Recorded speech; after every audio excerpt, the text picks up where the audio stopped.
What's up everybody, welcome back to the channel, and this time we're going to be doing a track guide instead of a tuning video because I'm sure you've noticed everything for daily races is BOP this week, and the manufacturer races are coming up which are also BOP. So we're going to shift focus a bit this week and start off with a track guide. But before we start, if you find videos like these helpful, please like and subscribe to the channel if you haven't already. With that being said, let's take a look at a lap of Deep Forest Raceway in the C7 Group 3 car. Now, to start things off, I wouldn't recommend Chevrolet for this. This car is pretty difficult to drive, and it's a bit off the pace. You're going to be working way harder in this car to get lap times you could get in other cars with much less effort. So I would pick something like Renault or Nissan or Honda, because those cars seem to be pretty strong already, and they have historically strong Group 4 cars as well. So I'd go with something like that over Chevrolet. Also, I have some mistakes in this lap that I'll be going over. I figured it'd be more helpful to go over those and help you guys learn rather than just looking at an absolute perfect lap. For the lap time, it's a 126.9. It's not the greatest lap. I have a mid 26 to get, I think, and probably a low 26 on a wheel over controller. I'll explain that discrepancy later in the lap. But with that out of the way, let's get started with the track guide. So here we are coming down the front straight, and you can see me short shift the car a bit because the power band lies a little bit below redline in this car. So just shift around that 80% mark. As we come into turn 1, you want to look out for that 100 meter board on the right fence. Some cars might be a bit later, some might be a bit earlier, but this is a good middle ground baseline braking point. So you want to be hard and straight on the brakes. And as you start to trail off, you don't want to turn in too early here because that won't set you up correctly for the exit. So resist the urge to turn in too early here. But as you turn in for the corner, you really want to keep it tight, even tighter than I did here. You can even use some curb if you want to. And notice that concrete patch on the inside. There's definitely a change of grip there, and you want to use that to its fullest extent. So what you want to do is you want to hit the throttle earlier than you'd expect, just enough to where that concrete patch, that change in grip, actually rotates the car around the corner. So by the time you start to apex and then come out of the corner, you're already almost full throttle and you're getting a really nice exit. And then maximize track limits and use a bit of that AstroTurf on the way out. Now you can see on this setup here, I'm in the grass a bit, probably a bit too much, but you really want to set up for this right-hander because carrying some good speed through here is very important to finish off the first sector. But you don't want to just full send it into this right-hander. That will set you up very poorly for the left-right complex afterwards. So in this particular car, I like to brake a tiny bit. Some cars you can probably just lift, but I brake just enough to get the car pitched in the correct direction around this right-hander. And you can still see I understeered there, and I ended up way farther left than I wanted to be. You probably want to be really close to that dark tire patch you see on the track there. That's more like where you want to end up. And then you hit the brakes and come around this left-hander and really hug those sausage curbs as close as you can. You can get away with running over them a little bit, but I wouldn't recommend trying that as a reliable strategy because it will not end well every time.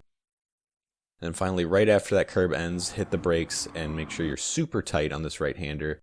Try not to hit the grass, but stay on the curb as much as possible.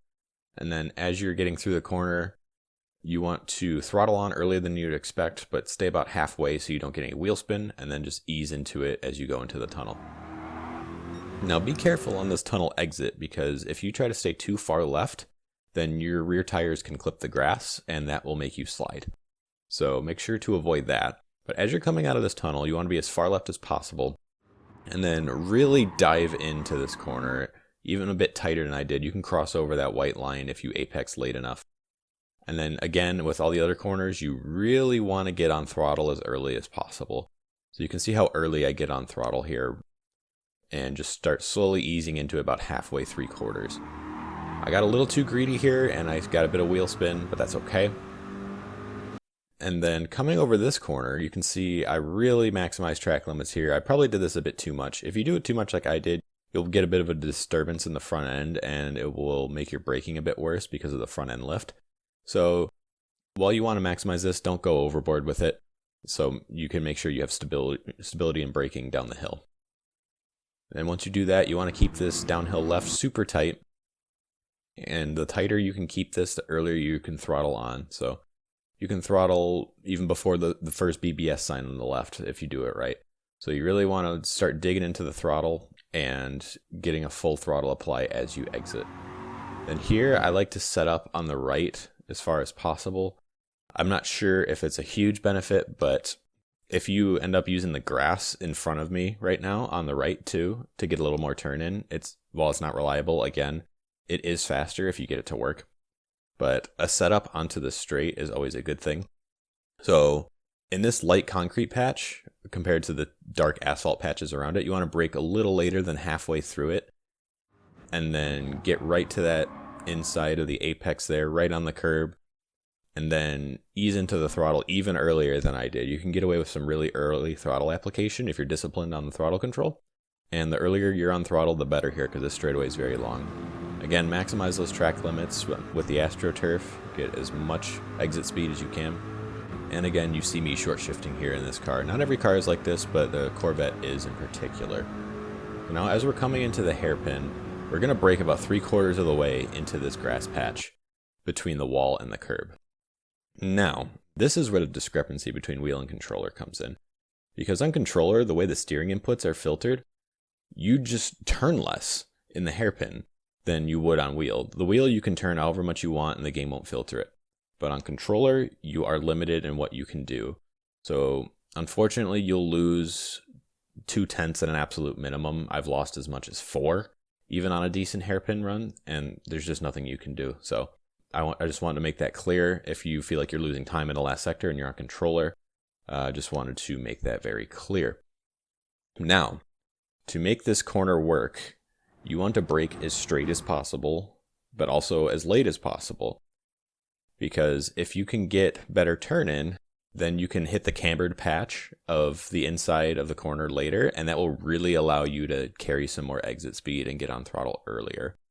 Because if you brake too early, you'll turn in too early, you'll hit the curbs, and you won't get a good line, and you won't utilize the camber of the track. If you turn in too late, then you're in the off-camber section in the middle of the track, and your run through the corner is just ruined. So you really want to make sure you're braking straight, and then really cutting in late and hitting that cambered patch to get some nice turn in, and the camber will allow you to put down the throttle earlier without wheel spin. And as we're out of the hairpin, we're just coming down the front straight. I like to keep it tight through the rest of this, it saves you a bit of extra time. And after that last little kink up the hill, that's a lap of Deep Forest Raceway. So I hope you enjoyed that one. Again, not the fastest lap, not the fastest car. Made some mistakes there, but I hope that was helpful in the learning process. And hopefully that gets some of you going in the right direction. As always, if you found this helpful, leave a like on the video, subscribe to the channel if you haven't already. Also, if you want more track guides like this, let me know in the comments below. Now we're going to close things out with an uninterrupted lap so you can see what it looks like when you put it all together. That's all I got for this one, guys. I'll see you in the next one. Thanks.